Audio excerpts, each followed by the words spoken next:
Estará a luta contra a corrupção a resultar em Angola e a liberdade de expressão, uma realidade ou um sonho distante? No seu portal MAC Angola assina em defesa da democracia contra a corrupção. O seu nome, Rafael Marques. Com este jornalista e defensor de direitos, o nosso colega Álvaro Luger de Andrade falou de Angola, pois José Eduardo dos Santos, da forma como a corrupção é encarada, da liberdade de expressão, da aplicação às limitações. Somos a Voz da América e está a iniciar o África Agora.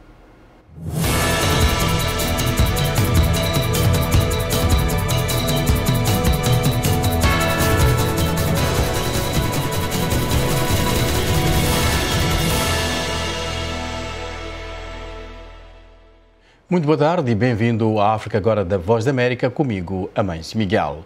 Transmitimos a partir de Washington, D.C. Vamos hoje abordar direitos, a luta contra a corrupção e a liberdade de expressão. Para falar disso e particularmente do caso de Angola, connosco estará o jornalista e defensor de direitos, Rafael Marques. E antes da conversa com Rafael Marques, momento agora para a reportagem. Dos 5 indicadores utilizados para compilar a classificação anual da Repórteres Sem Fronteiras sobre a liberdade de imprensa no mundo, o indicador político foi o mais problemático, mostrando que os governos não protegeram os jornalistas. A nossa colega em Nairobi, Mariama Diallo, fez esta reportagem na qual analisa o significado da classificação em África, onde a cobertura das eleições causou muita violência contra jornalistas por parte de atores políticos e dos seus apoiantes. Durante as eleições, em muitas partes da África, o jornalismo foi prejudicado. São estas as conclusões da organização Repórteres Sem Fronteiras. Sadibou Marong é o chefe do gabinete da Repórteres Sem Fronteiras para a África Subsaariana, sediado em Dakar, no Senegal. Por exemplo, em Madagascar, durante o período eleitoral, cerca de 10 jornalistas foram atacados, perseguidos ou mesmo detidos. Também vimos as mesmas tendências noutros países, como a Nigéria, onde 20 jornalistas foram atacados, perseguidos e assediados durante as eleições.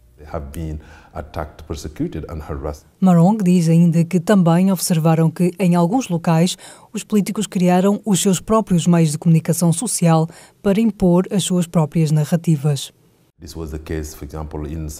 Foi o caso do Senegal, onde assistimos, por exemplo, no período que antecedeu as eleições, ao nascimento de muitos jornais, a maior parte dos quais pertencentes a políticos, e esta tem sido a tendência.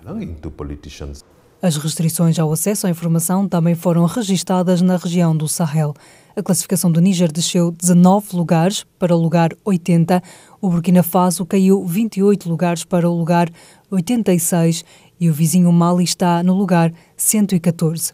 Os 3 países são governados por juntas militares. No Burkina Faso já não existem meios de comunicação internacionais, nem repórteres internacionais, nem correspondentes internacionais. O mesmo acontece no Mali e no país liderado por uma junta militar, o Níger. Na semana passada, o Burkina Faso suspendeu vários meios de comunicação ocidentais e africanos por causa da cobertura de um relatório da Human Rights Watch que alegava o assassínio de 223 civis no início deste ano pelas Forças Armadas do país. São demasiados os governos que recorrem à repressão para silenciar a liberdade de expressão, em especial contra os jornalistas e os órgãos de comunicação social, pelo simples fato de fazerem o seu trabalho. Na África Oriental, a Eritreia ocupa o último lugar da classificação, 180. Um dos países mais censurados do mundo, o governo da Eritreia fechou todos os meios de comunicação independentes durante mais de 20 anos, de acordo com a Freedom House. No final de 2023, o Comitê para a Proteção dos Jornalistas afirmou que 16 jornalistas continuam atrás das grades. Mas noutros locais da região, Victor Boyer, diretor de Formação e Desenvolvimento dos Meios de Comunicação Social no Conselho dos Meios de Comunicação Social do Quênia, elogia aquilo a que chama um espaço mediático dinâmico. Uganda has, I think, 300. Uganda tem 300 estações de rádio, a Tanzânia mais de 300, o Quênia tem 290. Isto diz-nos em grande medida que estamos a falar de um espaço mediático muito alargado. Mas, embora alguns países tenham permitido o florescimento de empresas de comunicação social, ainda existem desafios associados à profissão na região, observa. Se é jornalista no Uganda e se viu isso especialmente na altura das eleições, se veste um casaco de imprensa, marcou o seu fim. Se chega a um país como o Quênia, vê-se novamente que os ataques contra jornalistas são enormes. Vimos durante o mandato, os jornalistas foram atacados, agredidos e o seu equipamento foi quebrado. Há alguns países com uma trajetória positiva, incluindo a Mauritânia, onde os meios de comunicação social estatais dominam a paisagem, mas onde os abusos contra jornalistas diminuíram, o que fez com que a Mauritânia subisse 53 lugares em menos de um ano, passando a ocupar a posição mais elevada em África. A Tanzânia também subiu 46 lugares.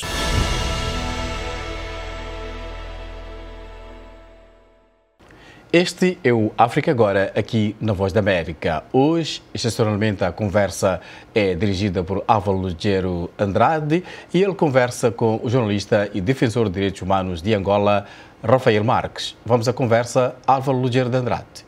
Tem feito há muitos anos um combate cerrado à corrupção. Se cansou ou ainda não? É assim, eu, como jornalista, cabe-me apenas investigar e apresentar os factos. O que é que acontece? Depois de ter feito inúmeras denúncias, de ter apresentado esses casos à Justiça, o que é que notamos hoje? Não é? Falta de respostas. Quer dizer, temos um sistema judicial que emperrou e tornou-se ele próprio no epicentro da corrupção, como já disse aqui várias vezes. Há várias denúncias de corrupção contra o presidente do Tribunal Supremo que hoje tem a responsabilidade, na qualidade de tribunal de primeira instância, julgar os casos de grande corrupção envolvendo antigas figuras do regime. E o que é que acontece? Se o próprio presidente do tribunal está sob suspeita, por exemplo, este caso do Zeno, teve como um dos juízes o presidente do Tribunal Supremo. Então, todo o processo é acusado de inconstitucionalidade. Quer dizer, significa que o presidente do Tribunal Supremo participou de um julgamento em que se cometeram atos inconstitucionais. E como fica? E como ficam as queixas contra o próprio presidente do Tribunal Supremo? Eu apresentei. Nunca houve resposta. Apresentei queixa contra o ministro dos Transportes por corrupção no governo atual. E outras mais. No tempo do G. Eduardo, o antigo Procurador-Geral da República, João Maria de Sousa, tinha sempre o cuidado de responder às minhas queixas e depois transformá-las em queixas contra mim. Mas respondia. Com o atual Procurador-Geral da República, não há resposta às minhas queixas, simplesmente são ignoradas. A propósito desse caso último, em que o Tribunal Constitucional declarou a inconstitucionalidade de alguns aspectos da decisão do acórdão do Supremo Tribunal sobre, no caso, José Filomeno dos Santos e também Walter Felipe, mais um empresário e um diretor do Banco Central. No Macangola há um artigo interessante que fala sobre a pista da China e diz que, e admite-se o artigo de Paulo Zua, diz, e cito, o que nos parece mais interessante é prever a influência que este acórdão poderá ter noutros casos como o dos generais Manuel Helder, Vieira Dias, Júnior Capilipe, Leopoldino Fragoso do Nascimento Dino. Qual é a sua leitura sobre essa ligação? Por que diz que esse acórdão poderá ter consequências numa visão nada minimalista deste acórdão, né? Sim. Poderá ter consequências nos casos dos generais Copelipa e Dino, porque José Eduardo Santos apresentou uma declaração juramentada à justiça angolana para ser ouvido no caso e nunca foi ouvido.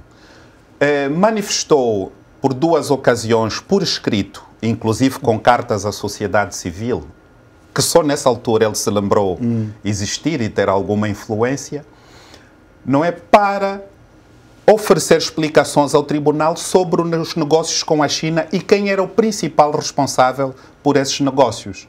Nem a Procuradoria-Geral da República aceitou essas declarações, nem o Tribunal.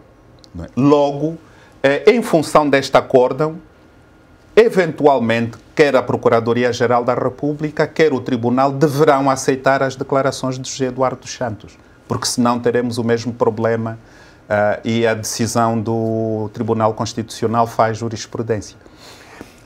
Apresentou aqui vários casos do Supremo, no Tribunal Supremo. A pergunta que se coloca sempre é: porquê que essas situações continuam? Porquê que o Presidente do Tribunal Supremo, por exemplo, não é convidado a se demitir, como aconteceu com outra magistrada? O que é que amarra o Presidente João Lourenço ao sistema judicial, ou o contrário? É assim, como já disse, não houve reformas ao nível do Poder Judicial para garantir que ele funcionasse, que cuidasse desses casos com isenção, autonomia, recursos e, sobretudo, capacidade de entrega. Não é? Não se criaram essas condições.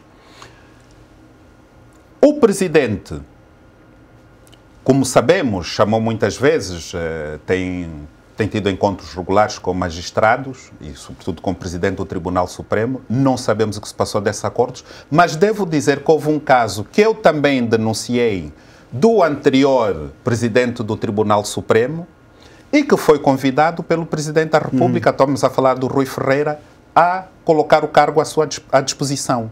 E Rui Ferreira fê-lo e deixou o cargo, porque também havia suspeitas de envolvimento em casos de corrupção. Com Joel Leonardo, João Lourenço prefere enterrar todo o seu capital político para salvaguardar a posição de Joel Leonardo. Porquê? Não sabemos. Não é? E já praticamente não tem capital político, não é? Porque a situação socioeconómica do país é de tal forma abismal que a popularidade do Presidente já está nos níveis mais baixos que se possam conceber. Para além dessa questão, não houve reformas na administração do Estado. Para quê? Para minimizar, para prevenir a corrupção. Hoje vemos os mesmos níveis de corrupção com menos recursos ou níveis maiores na administração atual de João Lourenço. E nada é feito para combater esse aumento da corrupção ao nível das instituições do Estado. No entanto, há uma ideia fora de Angola de que João Lourenço tem combatido a Constituição. Dirigentes de vários países... Combatido a corrupção. Combatido a corrupção, desculpe. Fora de Angola tem uma ideia de que ele tem combatido a corrupção. Começou com um discurso forte. Ele sempre, de facto, refere-se à luta contra a corrupção. Quem está em Angola não sente isto de acordo com o que está a dizer. Por que é esse discurso que é aceito fora e os angolanos dizem que tal não acontece? É um discurso político. Da mesma forma que no passado se dizia que a Isabel dos Santos era uma grande empresária africana. Portanto, o que a comunidade internacional diz não reflete a realidade angolana. A realidade angolana é aquela que os angolanos vivem e é aquela que deve ser exposta de forma nua e crua pelos angolanos. Não é? E neste momento, as práticas, os discursos oficiais não têm nada a ver com a realidade, com as práticas do governo, não é? Temos um governo que continua a ser despesista, com muitas viagens inúteis. Temos um governo com ministros que nada fazem. Quer dizer, não houve reformas para garantir que tenhamos um governo ao serviço da população, que tenhamos ministros que estejam presentes no cotidiano das populações, que sintam o sofrimento dos cidadãos angolanos e façam alguma coisa para reduzir esse sofrimento. Mesmo em Luanda, por exemplo, nós vemos pessoas que caminham 3, 4, 5 horas para irem ao serviço porque não há transportes públicos e às vezes não têm dinheiro para pagar o transporte. Quer dizer, pessoas que perdem por dia 6 horas para chegar ao serviço e ir para casa, 6, 7 horas, 8 horas. E resultado, o rendimento é mínimo. Não é? Então, não se organizam sequer aquilo que é essencial, não vemos um governo preocupado a acordar e a preocupar-se com os temas centrais que estão na mesa. Qual é a preocupação do governante angolano? Onde é que há orçamento para desviar? Essa é a preocupação básica do dirigente angolano. Entretanto, com este cenário que acaba de descrever e que tem descrito várias vezes, Angola, no entanto, tem uma oposição. Sim. Tem uma sociedade civil que está presente, há um parlamento que funciona. Onde está a oposição? Onde está essa sociedade civil que podiam posicionar-se contra o que está a dizer que não está bem em Angola? Eu penso que, de uma maneira geral, a sociedade civil tem estado a posicionar-se, não é? Não temos uma sociedade civil organizada, estruturada, como gostaríamos que funcionasse. Mas as pessoas falam, o que nós temos é de começar a conceber é como utilizar nessas ações, nessas críticas, o conhecimento e o princípio da solução. Porque somos todos angolanos e o país só mudará quando nós conseguirmos chegar a um entendimento sobre qual deve ser a melhor forma de governação para Angola. Não é? E essa é uma decisão que devemos ser nós, angolanos, unidos a tomarmos. Não é uma decisão que devemos deixar nas mãos do presidente, do parlamento ou da oposição. Porque tem a ver com as vidas de todos nós. Mas a luta política faz-se a nível dos partidos. Com certeza, mas nós temos a degradação, a fossilização dos movimentos de libertação. E quais são os dois partidos em Angola? Quer da oposição, quer no poder. Movimentos de libertação que não conseguiram adaptar-se às novas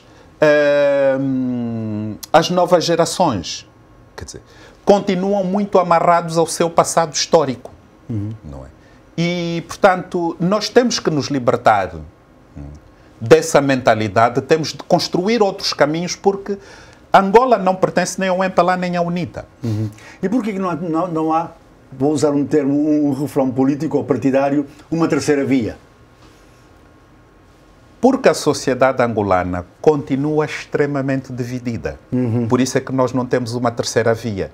E para que tenhamos uma terceira via, nós devemos optar, primeiro e acima de tudo, na busca de ideias comuns para que nós sejamos liderados por ideias, não é?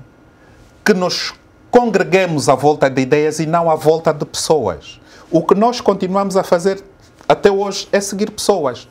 Pronto, olha, agora apareceu A ou apareceu B, olha, agora chama o fulano. Mas quais são as ideias para o país, não é?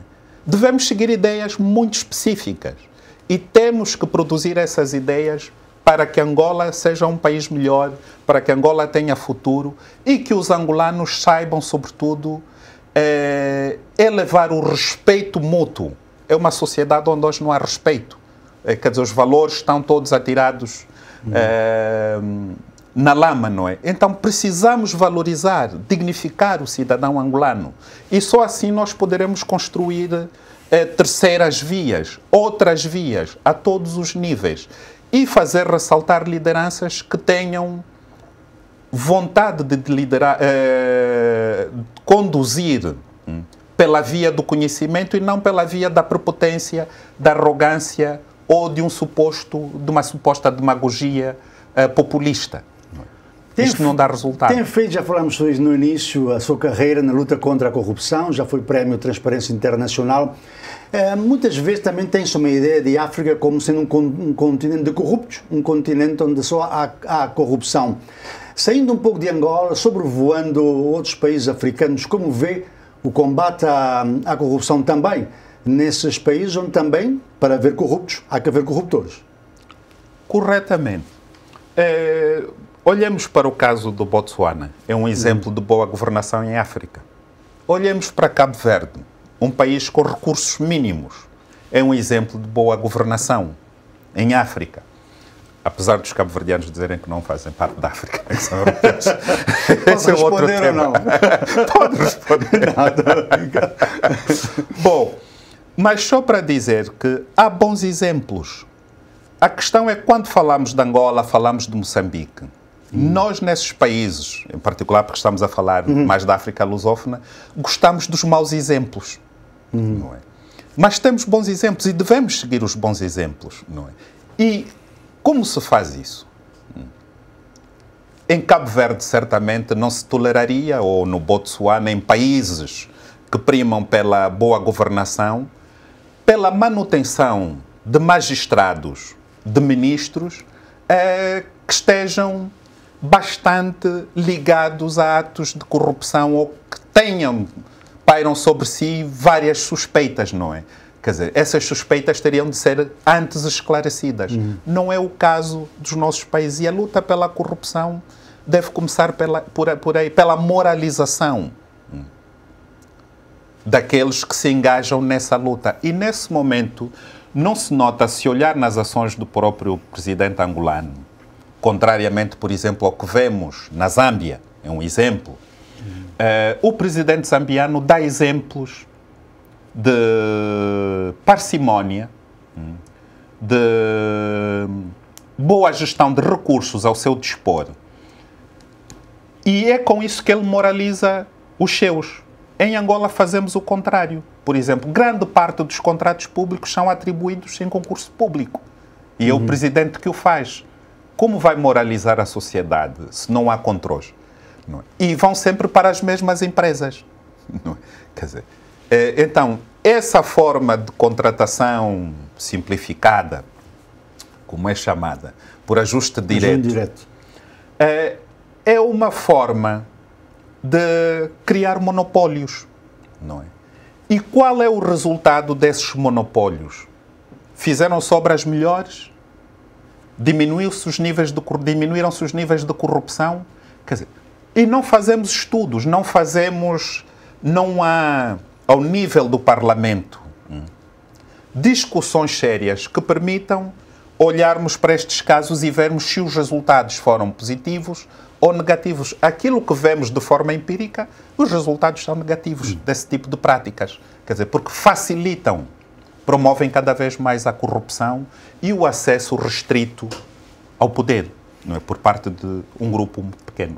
Terminando mesmo esta conversa, vou-lhe pedir um último comentário, um último pensamento. No continente africano também muitas tendências têm criticado o facto de constituições, de políticas, dos partidos praticamente reproduzir o que é feito na Europa, particularmente nos países ocidentais, mas há uma nova geração de pensadores jovens, estou a falar de gente de 35, 40 anos, que já idealizam, se quisermos, terceiras vias ideológicas no continente africano.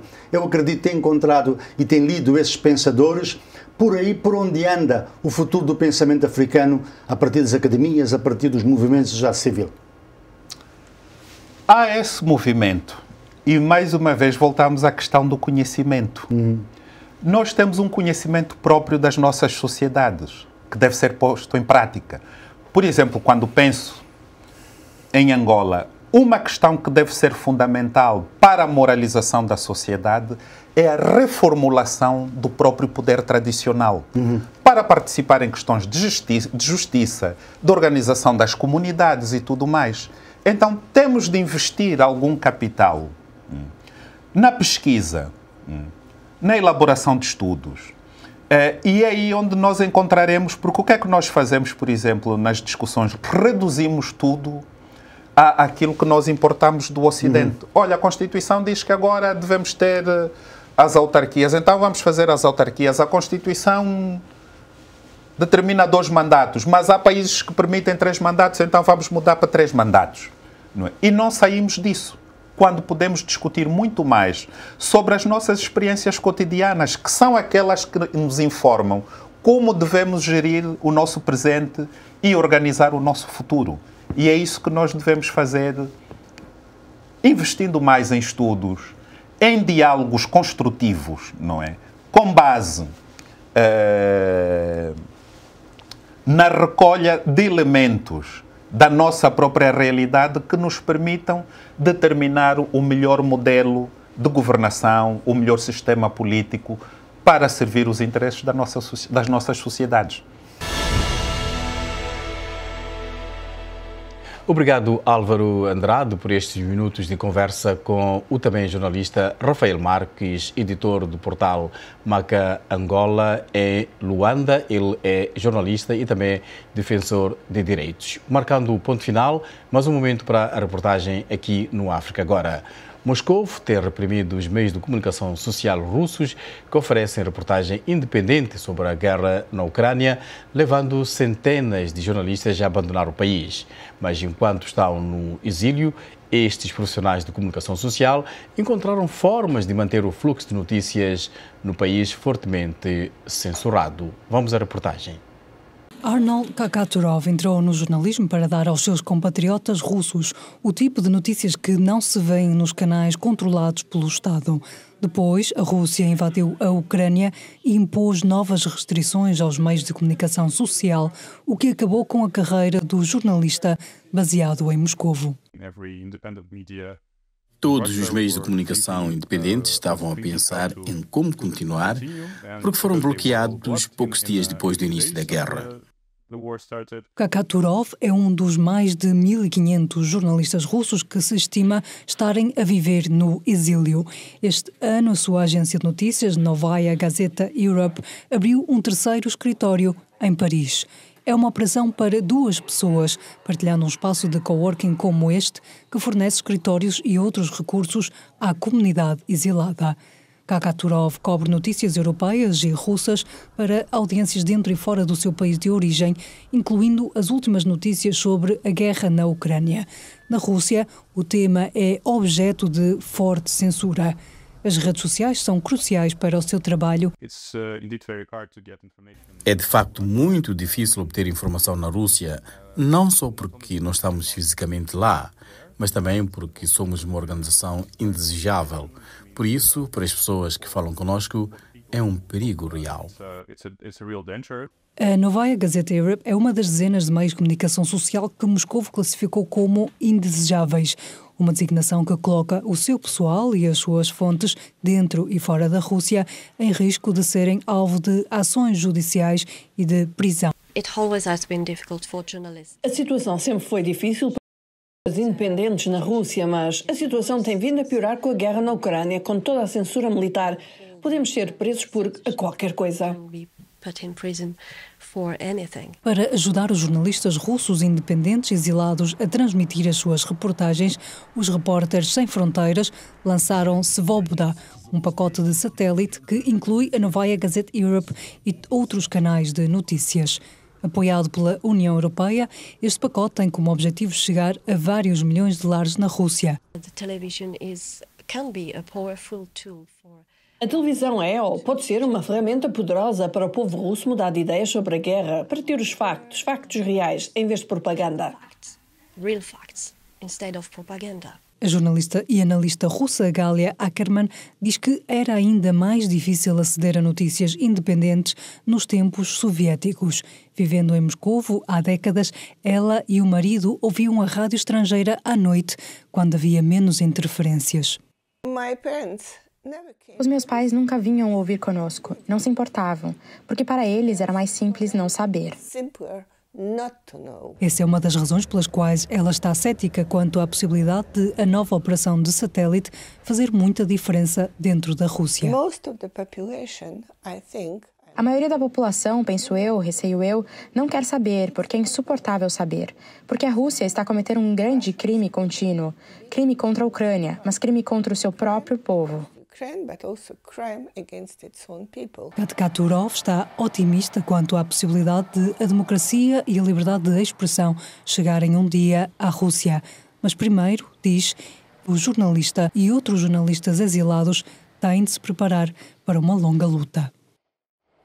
E assim aconteceu a nossa edição do África Agora desta semana. Continue com a Voz da América em www.voaportugues.com. Siga as nossas páginas no Facebook, Instagram, X e YouTube. Estamos em VOA Português. No WhatsApp temos um canal. O nosso número é o +1 202 251 9466. Um forte abraço e também de mim um forte abraço para a Bárbara Ferreira Santos.